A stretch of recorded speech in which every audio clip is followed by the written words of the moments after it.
Admission of partner class 12 का बच्चों एक कॉन्सेप्ट है investment fluctuation fund. Investment fluctuation fund admission of partner class 12 का बच्चों एक कॉन्सेप्ट है।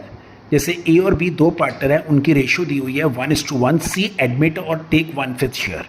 ओल्ड बैलेंस शीट के अंदर हमारे को इन्वेस्टमेंट फ्लक्चुएशन फंड दिया है और इन्वेस्टमेंट्स की बुक वैल्यू दी हुई है, राइट। जो भी बुक्स में वैल्यू होती है उसको हम बुक वैल्यू बोलते हैं, राइट।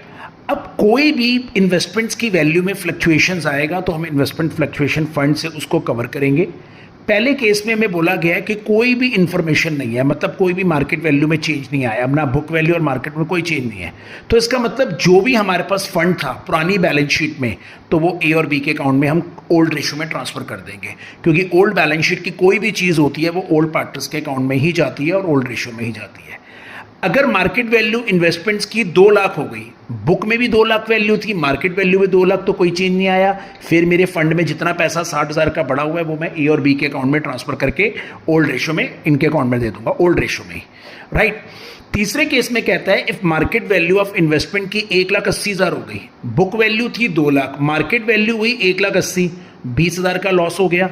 अब सीधी सी बात है, मेरे पास इन्वेस्टमेंट फ्लक्चुएशन फंड में 60,000 है, उसमें से मैंने इन्वेस्टमेंट का 20,000 का लॉस काटा और जो मेरे पास 40,000 रुपये बचे वो मैंने ए और बी के अकाउंट में उनकी ओल्ड रेशियो में क्रेडिट करके दे दिया। जो भी मार्केट वैल्यू होती है ना वही बैलेंस शीट के अंदर जाती है, मतलब balance sheet, new balance sheet में जो इन्वेस्टमेंट्स की वैल्यू होगी वो 2 लाख होगी और यहाँ पर न्यू बैलेंस शीट में इन्वेस्टमेंट की वैल्यू 1,80,000 होगी। नेक्स्ट केस देखो बच्चों, अगर मार्केट वैल्यू इन्वेस्टमेंट की 1,40,000 हो जाती है, बुक में वैल्यू थी 2 लाख, आज मार्केट वैल्यू हो गई 1,40,000, 60,000 का मुझे लॉस हो गया, तो मेरे फंड में भी 60,000 था और ये पूरा का पूरा इन्वेस्टमेंट अकाउंट से कट गया। और न्यू बैलेंस शीट जब हम बनाएंगे तो उसमें इन्वेस्टमेंट्स की वैल्यू पूरी 1,40,000 होगी।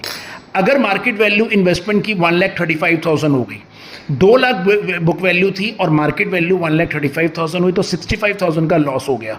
मेरे इन्वेस्टमेंट फ्लक्चुएशन फंड में 60,000 था, इन्वेस्टमेंट की वैल्यू हमारी डाउन हुई 65 से, 5,000 का जो लॉस हुआ वो रिवैल्यूएशन के अकाउंट में क्रेडिट कर दूंगा और वो रिवैल्यूएशन का लॉस मुझे ए और बी के अकाउंट में डेबिट करना पड़ेगा, काटना पड़ेगा ए और बी के अकाउंट से ओल्ड रेशियो में। और न्यू बैलेंस शीट में जो इन्वेस्टमेंट्स की वैल्यू होगी वो 1,35,000 होगी।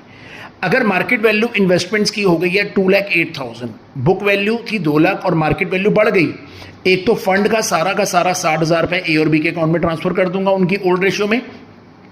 इन्वेस्टमेंट्स में जितना भी 8,000 का प्रॉफिट था वो रिवैल्यूएशन अकाउंट में क्रेडिट कर दूंगा। रिवैल्यूएशन अकाउंट को हम profit and loss adjustment account भी बोलते हैं। और रिवैल्यूएशन का सारा 8,000 का प्रॉफिट ए और बी ओल्ड पार्टनर में ओल्ड रेशियो में इनके अकाउंट में डिस्ट्रीब्यूट कर दूंगा।